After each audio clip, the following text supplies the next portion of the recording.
Yo, it's Guido coming at you with a tactics talk, and I got a heck of a Cromwell B game here from APA Woody, my clan GFLC, Tier 6 bottom tier in a Tier 8 battle on Prokhorovka Dorf. Now, when I said a heck of a Cromwell B game, I bet you conjured up ideas of the Cromwell raging around, flanking, shooting people in the side, getting the pew-pew gun, getting in there, and getting some good work done. Well, this is not going to go the way you thought it would go. And it actually didn't even go the way I thought it would go, even though I knew the card at the end and what he had done in terms of numbers.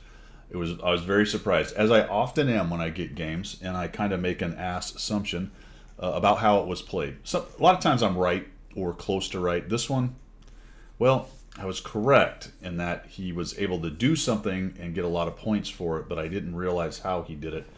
I kind of was leaning towards the raging around idea, all right? So just keep that in mind as we get going. You'll see that he is running a turbo, optics, and a rammer, and those are all bounty. Small kits, bounty, small kits, food. Not sure. I don't know.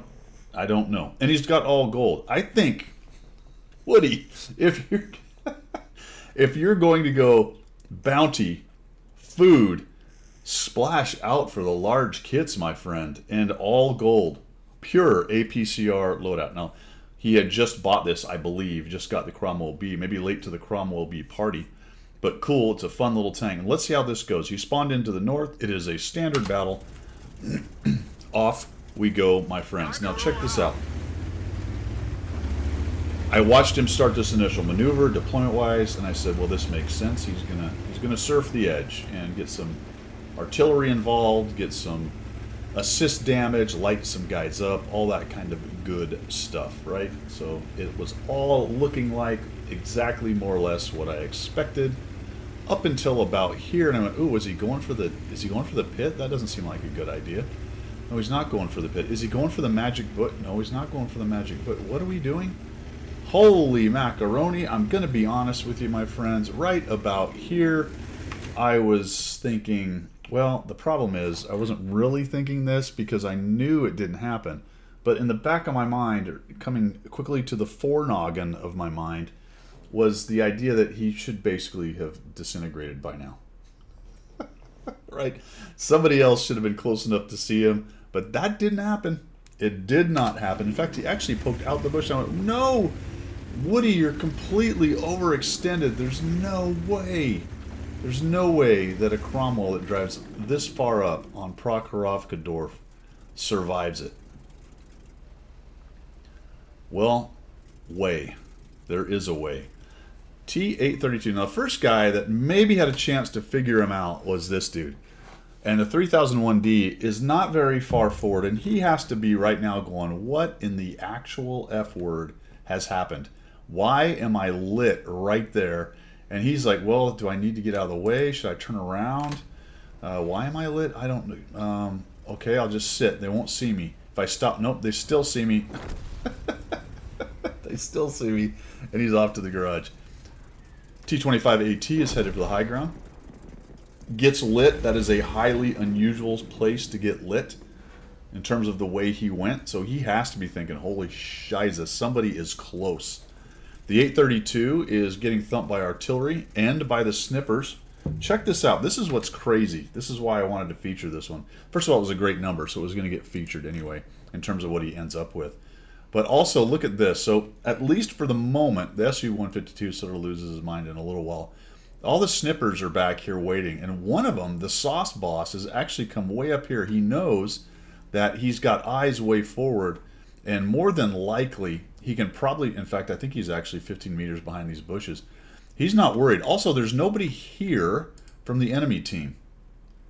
Right here, I mean, the enemy team is doing everything they have to do to let this insanely overextended position work really, really well. So you'd have to rethink it if there was somebody along right here poking, or some kind of powerful armored tank moving forward, like maybe the 100-01, but none of that is happening right now.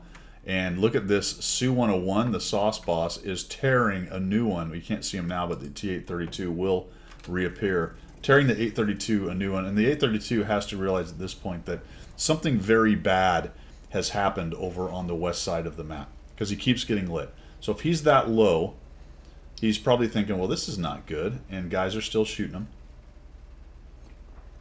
You see him turn his turret towards it, and then we have a 3001 who shows up over here, and he has to be thinking, holy cow, someone's close. 832's getting shredded, and Woody's got 2,100 assist right off the bat, and honestly, holding what he has is about his best idea right now. The 832 took a few more hits. Pretty quickly here, the 832 is going to realize that he's got to do something different. He's going to head towards here, and that's about his best idea that he's had so far. You know, that position on the 5-6 line should have been a decently protected, other than Artie. Allow him to come up and use his gun depression, and now he's getting shot in the buttocks from behind by the guys on the hill because he's come up and over. He's going to actually eat a shot, boom, and another one, and down he goes from the Su-101 up in the snipper position. Meanwhile, the Su-152 kind of loses his mind. He's starting to move up old Shinji right there, and he's going to eat a few shots for it. As a general rule, guys, on the 1-2 line, if you got someone that far forward, there's no reason to get up right behind him. You want to be in draw distance, but you don't need to be about as close. Honestly, the Su-101 and the Sturv are in a great spot for the moment anyway, but the Su's going to go ahead and move up here. Artie is working on the T-25 AT. The 3001 is dead, and all of a sudden we're at 4,000 assists. He's just done a really nice job up here. So he's going to move up. He finds the artillery. So we're going to wait for that. Somebody says thanks. Yes, sir. And then Woody says affirmative.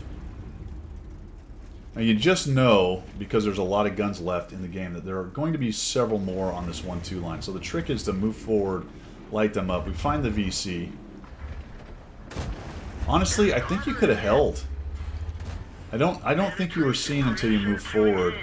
You might have been able to back out of that. Once he got lit, it looked like he started charging forward. Now Woody's using the mobility of the Cromwell B to try to come around this way. I don't know, man. I guess that's probably was your best move. I don't think you'd have been able to tuck up underneath there and survive very long. So I like this bail out and get into this other little notch right here. We collect a bunch more assist, 6,800. Very nice. The ship tick, his only survival move is to move down into the ditch right there. Unfortunately, there's a Scorpion, and we actually have a 4503 and a Jackson behind us. The enemy team, like I said, they've made a really poor deployment overall, especially in terms of the insane Cromwell B. We killed that guy. Very nicely done right there. Should get us lit. There we go. I think Artie takes a stab at him here and misses, which is fortunate, because we only have 100-something hit points. Maybe it's a little bit later. There it is. So that's a good thing. And now we're going to push up. Woody, the only thing I would have done maybe differently here is potentially, if you fall back to these bushes right here, you might have been able to get behind them and then kind of crawl up into the bushes here and take a peek in and maybe get a little bit more assist right there. I see what you're doing. You're trying to get up here and get guys lit, and you actually do. And maybe right there, I just jam on the brakes and reverse out of it. We got him lit. Let him kill him. 1001, 1002, 1003. Yeah, so you did get seen. That guy was right. Actually, maybe you don't even survive it because the Scorpion was right to the left of him. Interesting you didn't get spotted. The other option is to just do a blaze through there.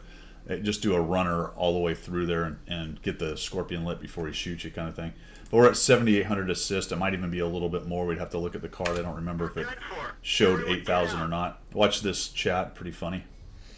Coming up here, I think, in just a moment. Dang was hoping for 10K, but I'll take 8. And the 101, the Su-101's like, Godspeed, Cromwell, well done. Salute.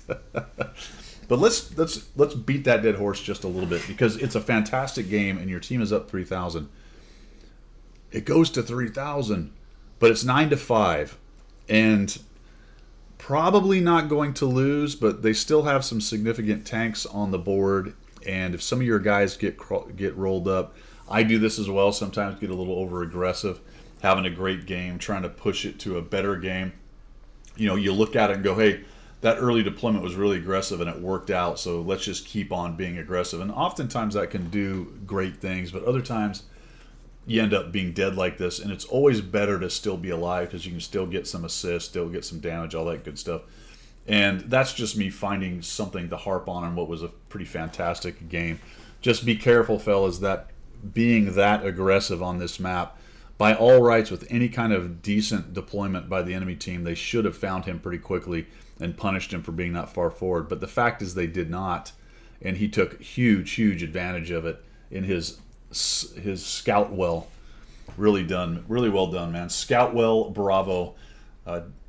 Brought to you by APA Woody and his insane maneuverings. That's all I've got for today, guys. Thanks for tuning in. We will see ya.